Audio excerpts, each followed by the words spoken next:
ನಿಮ್ಗೆ ಸುಮ್ಮನೆ ಒಂದು ಉದಾಹರಣೆ ಹೇಳ್ಬೇಕು ಅಂತಂದ್ರೆ,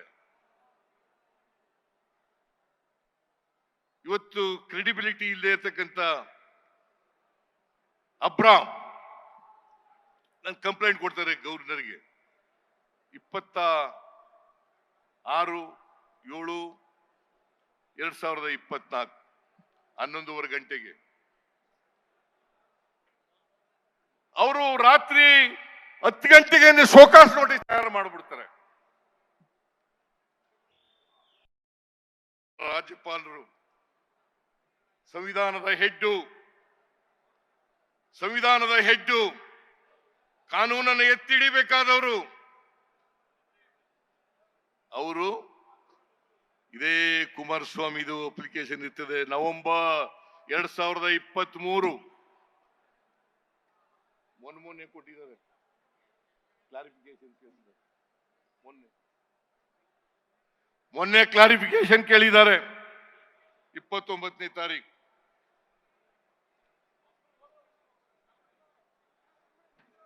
ಜೊಲ್ಲೆ ಶಶಿಕಲಾ ಜೊಲ್ಲೆ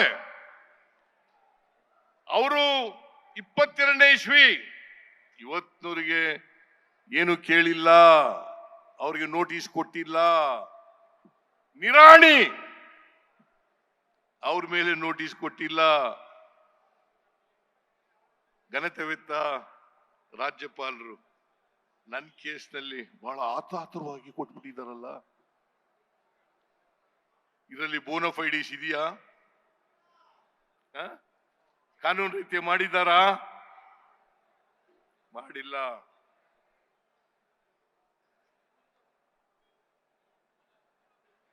ಯಾರು ಇವರು? ಒಬ್ರ 25 ಲಕ್ಷ ಸುಪ್ರೀಂ ಕೋರ್ಟ್ನವರು ದಂಡ ವಿಧಿಸಿದ್ದಾರೆ ಇವರಿಗೆ. ಸುಪ್ರೀಂ ಕೋರ್ಟ್ನವರು 25 ಲಕ್ಷ ದಂಡ ವಿಧಿಸಿದ್ದಾರೆ.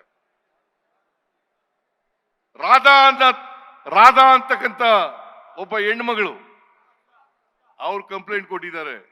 ನನಗೆ ಬ್ಲ್ಯಾಕ್ ಮೇಲ್ ಮಾಡಿ ದುಡ್ಡು ಕೇಳಿದ್ರು, ಎಕ್ಸ್ಟಾರ್ಷನ್ ಮಾಡ್ಲಿಕ್ಕೆ ಕೇಳಿದ್ರು ಅಂತೇಳಿ. ಅದು ಚಾರ್ಜ್ ಶೀಟ್ ಆಗಿದೆ. ಅದು ಕೂಡ ಡಾಕ್ಟರ್ ಸುಧಾ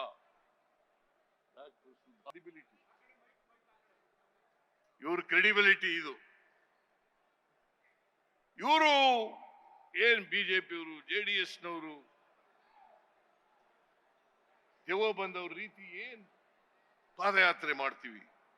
ಎಲ್ಲಿದೆ ನನ್ನ ತಪ್ಪು? ಎಲ್ಲಿದೆ ನನ್ನ ತಪ್ಪು? ಇಲ್ಲಿ ತನ್ವೀರ್ ಸೇಠ್ ಕೂತಿದ್ದಾರೆ, ಇವರು ಕೂಡ ಮೂಡ ಮೆಂಬರ್. ಏನಪ್ಪಾ, ನಾನು ಯಾವತ್ತಾರು ನಿಮ್ಗೆ ಫೋನ್ ಮಾಡಿದ್ದೀನ?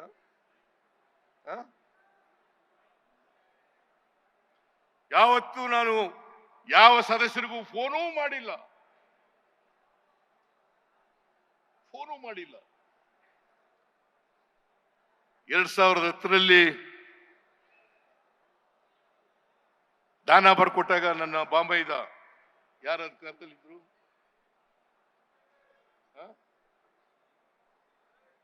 ಯಡಿಯೂರಪ್ಪ. ಆಮೇಲೆ 2021ರಲ್ಲಿ ಸೈಟ್ ಕೊಟ್ಟಾಗ ಯಾರ ಅಧಿಕಾರದಲ್ಲಿದ್ರು?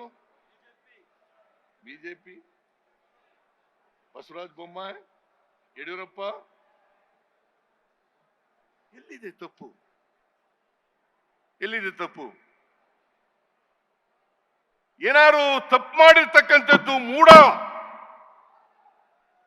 ಯಾಕಂದ್ರೆ ಬಿಜೆಪಿಯವರು ಹೇಳ್ತಾರೆ ತಪ್ಪು ಮಾಡಿದ್ದಾರೆ.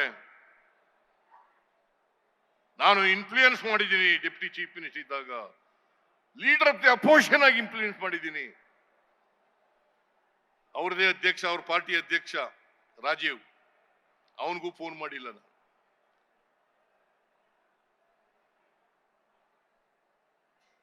ಇವ್ರಿಗೆ ಯಾರಿಗೂ ಫೋನ್ ಮಾಡದೆ ನಮ್ ಜಮೀನ್ ತಕೊಂಡು ಅವರು ಸೈಟ್ ಮಾಡಿ, ಪಾರ್ಕ್ ಮಾಡಿ, ರಸ್ತೆಗಳು ಮಾಡಿ ಹಂಚ್ಬಿಟ್ಟು, ಸುಂದರಬಾನ್ ಅವರು ಒಬ್ರು ಹಿಂಗೆ ಜಮೀನ್ ಕಳ್ಕೊಂಡ್ರು. ಮೂಡಾದವರು ಸೈಟ್ ಮಾಡಿ, ರಸ್ತೆ ಮಾಡಿ ಹಂಚ್ಬಿಟ್ರು ಅವಳ ಅಯ್ಯಮ್ಮನ ಜಮೀನ್. ಸುಂದರಮ್ಮ ಅವ್ರಿಗೆ 50-50 ಅನುಪಾತದಿಂದ ಸೈಟ್ ತಗೊಳ್ಳಿ ಅಂತ ಹೇಳಿದ್ರು. ಅಯ್ಯಮ್ಮ ಒಪ್ಲಿಲ್ಲ. She went to the high court. ಹೈಕೋರ್ಟ್ನವ್ರು ಹೇಳಿದ್ರು ಚೀಮಾರಿ ಹಾಕಿ ಆ ಎಮ್ಮನಿಗೆ ಡೆವಲಪ್ಡ್ ಏರಿಯಾದಲ್ಲಿ 2 ಎಕರೆ 17 ಗುಂಟನೆ ಎಷ್ಟು ನೀವು ತಗೊಂಡಿದ್ದೀರಿ ಅಷ್ಟೇ ಕೊಡಬೇಕು ಅಂತ ಹೇಳಿದ್ದಾರೆ. Land to land, land to land. ನಾವು 3 ಎಕರೆ 16 ಗುಂಟೆ, ನನ್ನ ಹೆಂಡತಿ, ನಾನಲ್ಲ, ನನ್ನ ಹೆಂಡತಿ ಕಳ್ಕೊಂಡಿರೋದು. 2014ರಲ್ಲಿ ಹೇಳಿದ್ರು ನನಗೆ ಮೂಡಾದವರು, ನನ್ನ ಹೆಂಡತಿ ಅರ್ಜಿ ಕೊಟ್ಟಾಗ ನಾನು ಹೇಳಿದೆ, ನಾ ಚೀಫ್ ಮಿನಿಸ್ಟರ್ ಅವರಿಗೆ 1 ಗುಂಟೆನೂ ಕೊಡಕೂಡುದು ಅಂತ ಮೂಡಾದವ್ರಿಗೆ ಹೇಳಿದೆ. 2014ರಿಂದ 21ರವರೆಗೆ ಕೊಡ್ಲಿಲ್ಲ. ಮತ್ತೆ ನಾವು ಇಂಥ ಜಾಗದಲ್ಲಿ ಕೊಡಿ ಅಂತ ಕೇಳಿಲ್ಲ, ಅವರೇ ಕೊಟ್ಟಿದ್ದಾರೆ. ಅಟಾನಮಸ್ ಬಾಡಿ ಅದು. ಮೂಡಾದಲ್ಲಿ ಬೋರ್ಡ್ನಲ್ಲಿ ಬಿಜೆಪಿಯವರು ಇದ್ದಾರೆ, ಜೆಡಿಎಸ್ನವರು ಇದ್ದಾರೆ, ಕಾಂಗ್ರೆಸ್ನವರು ಇದ್ದಾರೆ, ಎಲ್ಲ ಇದ್ದಾರೆ. ಅವರು ಹಿಂದೆ ವಿಸ್ಡಮ್ ಕೊಟ್ಟಿದ್ದಾರೆ. ನಮ್ ತಪ್ಪ ಅದು. ನಮ್ಮ 1,48,000 ಚದರಡಿ ನಾವು ಕಳ್ಕೊಂಡಿರೋದು. ನಮಗ್ ಕೊಟ್ಟಿರೋದು 38,284 ಚದರಡಿ, ನಾಟ್ ಇವನ್ 50%. ನಾನು ಹೇಳಿದೆ ಎಷ್ಟು ಕೊಡ್ತಾರೆ ಅಷ್ಟು ತಗೊಳ್ಬಿಡು ಅಂತ. ಇದು ಅವರೇ ಕೊಟ್ಟಿರೋದು, ನಾವು ಕೇಳಿದ್ದಲ್ಲ. ಇಂಥ ಕಡೆ ಕೊಡಿ ಅಂತ ಕೇಳಿಲ್ಲ. ಅಲ್ಲಿ ಸೈಟ್ ಇಲ್ಲ ಅಂತೇಳಿ ಬೇರೆ ಕಡೆ ಕೊಟ್ಟಿದ್ದಾರೆ. ಇನ್ನೊಂದು ಆಪಾದನೆ ಮಾಡಕ್ ಶುರು ಮಾಡಿದ್ರು. ಸಿದ್ದರಾಮಯ್ಯ 62 ಕೋಟಿ ಕೇಳ್ಬಿಟ್ಟ. ನಾನು ಹೇಳಿದೆ, ಲ್ಯಾಂಡ್ ಎಕ್ಸ್ಚೇಂಜ್ ಪ್ರಕಾರ 3 ಪಟ್ಟು ಕೊಡ್ಬೇಕಾಗ್ತದಪ್ಪ, ಅಷ್ಟೊಂದು ದುಡ್ಡು ಮೂಡಾದಲ್ಲಿ ಇಲ್ಲ. ಸುಮಾರು ಅದ್ರ ಪ್ರಕಾರ 3% 3 ಟೈಮ್ಸ್ ಕೊಡಬೇಕು ಅಂತಂದ್ರೆ ಜಾಸ್ತಿ ಆಗುತ್ತೆ ದುಡ್ಡು. ಬಡ್ಡಿ ಎಲ್ಲ ಸೇರಿ 60 ಕೋಟಿ ಮೇಲೆ ಆಗ್ಬಿಡ್ಬೋದು ಅಂತ ಹೇಳಿದೆ. ಅದನ್ನೇ ಏನ್ ತಿರ್ಗಾ ಮುರುಗಿ ಮಾಡಿ ಸಿದ್ದರಾಮಯ್ಯನವರು 67 ಕೋಟಿ ಕೇಳ್ಬಿಟ್ರು. ಸಿದ್ದರಾಮಯ್ಯನವರು 60. ನಾನು ಹೇಳಿದೆ 62 ಕೋಟಿ ಇಲ್ಲ, ಕಾನೂನು ಪ್ರಕಾರ ಕೊಡ್ಬೇಕಾಗ್ತದೆ ಅಂತ ಹೇಳಿದೆ. ಸೊ ಅದರಲ್ಲಿ ನಮ್ದೇನು ತಪ್ಪಿಲ್ಲ. ನಾನು ಇವ್ರು ಯಾಕೆ ಗೊತ್ತಾ ಪಾದಯಾತ್ರೆ ಮಾಡ್ತಾ ಇರೋದು?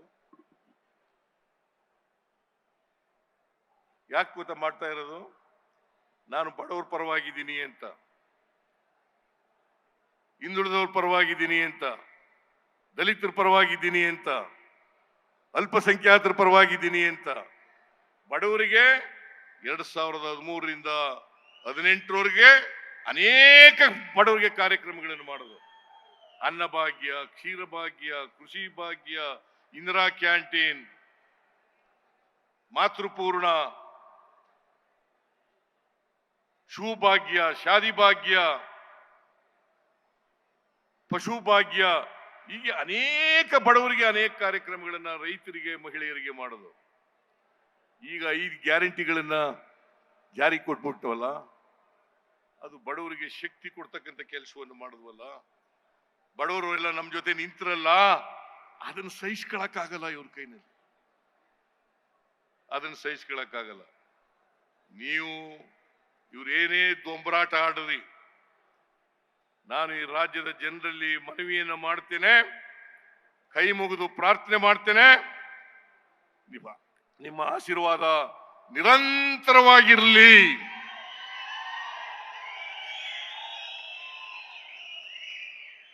ನಿರಂತರವಾಗಿ ನೀವು ಹೋರಾಟ ಮಾಡ್ತೀರಿ ಅಲ್ವಾ? ಹೋರಾಟ ಮಾಡ್ತೀರಿ ಅಲ್ವಾ? ನಾನು ಈ ಬಿಜೆಪಿಯವರಿಗೆ, ಜೆಡಿಎಸ್ನವರಿಗೆ ಎದುರ್ಕೊಂಡು, ನಮ್ಮ ಈ ಮನುವಾದಿಗಳಿಗೆ ಎದುರ್ಕೊಂಡು, ಜಾತಿವಾದಿಗಳಿಗೆ ಎದುರ್ಕೊಂಡು ಮನೇಲಿ ಸುಮ್ಮನೆ ಕೂರವನಲ್ಲ, ನಾನು ಬಗ್ಗವನು ಅಲ್ಲ, ನಾನು ಜಗ್ಗವನು ಅಲ್ಲ ಅಂತಕ್ಕಂಥ ಮಾತುಗಳನ್ನ ಹೇಳಿ ನೀವೆಲ್ಲ ಇಷ್ಟೊಂದು ದೊಡ್ಡ ಸಂಖ್ಯೆಯಲ್ಲಿ ಬಂದಿದ್ದೀರಿ. ನೀವೆಲ್ಲರಿಗೂ ಧನ್ಯವಾದಗಳನ್ನು ಹೇಳಿ ಈ ಕಾರ್ಯಕ್ರಮವನ್ನು ಏರ್ಪಾಡು ಮಾಡದಂತ ಮೈಸೂರು ಜಿಲ್ಲೆಯ ಅಧ್ಯಕ್ಷರು, ನಗರದ ಜಿಲ್ಲೆಯ ಅಧ್ಯಕ್ಷರು, ಚಾಮರಾಜನಗರ ಜಿಲ್ಲೆಯ ಅಧ್ಯಕ್ಷರು, ಕೊಡಗು ಜಿಲ್ಲೆಯ ಅಧ್ಯಕ್ಷರು, ಹಾಸನ ಜಿಲ್ಲೆಯ ಅಧ್ಯಕ್ಷರು, ಮಂಡ್ಯ ಜಿಲ್ಲೆಯ ಅಧ್ಯಕ್ಷರು, ಅವರೆಲ್ಲರಿಗೂ ಧನ್ಯವಾದಗಳನ್ನು ಹೇಳಿ ನಾನು ಮಾತನ್ನು ಮುಗಿಸ್ತೇನೆ. ನಿಮ್ಮೆಲ್ಲರಿಗೂ ನಮಸ್ಕಾರ, ನಮಸ್ಕಾರ, ನಮಸ್ಕಾರ. ನ್ಯೂಸ್ ಫಸ್ಟ್ ನಿರ್ಭೀತಿಯಿಂದ ನಿಮ್ಮ ಪರವಾಗಿ.